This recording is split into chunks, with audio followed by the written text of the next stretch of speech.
বোন, তুমি ঘরতে লাফিয়ে পড়লে কেন? বাবার চোখ বেঁধে দিয়েছি, বাবা আমাদের খুঁজে বের করবে। তুমি আমায় বালি দিয়ে ঢেকে দাও যেন বাবা দেখতে না পায়। আমি তবে সুইমিং রিং এর ভিতর লুকিয়ে থাকবো, বাবা তবে খুঁজে পাবে না। এই যে দেখে ফেলেছি তোমার চুল বেরিয়ে আছে। আরে বাবা, আমি এখানে, আমাকে তো পাড়া দিয়ে ফেলবে। আরে ভাই, তোমার মাথায় তো ঘাস গজিয়ে গেল। আরে কাল তুমি তো আমার মাথায় বীজ ঢেলেছিলে, এখন সেই বীজগুলো গজিয়েছে।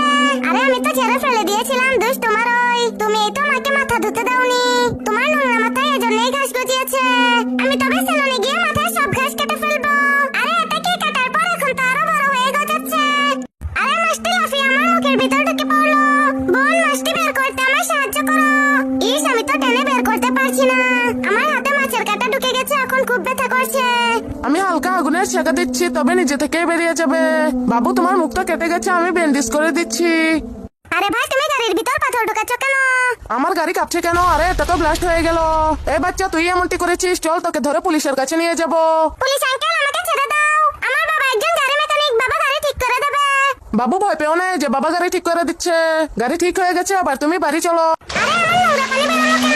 আমার মুখটা একেবারে কালো হয়ে গেল। আমি পাথর দিয়ে এটাকে আটকে দেই, তবে আর বেরোতে পারবে না। আরে একটি দুষ্ট বাচ্চা তো পাইপের মুখ আটকে দিয়েছে। এই বাচ্চা, তুমি এমনটি কেন করলে? দিক দিয়ে আমাদের ফ্যাক্টরির ময়লা পানি বেরোয়। আরে সবাই ওকে তাড়িয়ে দাও, আমাদের পানি ময়লা করে ফেলছে। ফ্যাক্টরি থেকেও ময়লা পানি ফেলতে পারবে না, আমরা এর প্রতিবাদ করবো।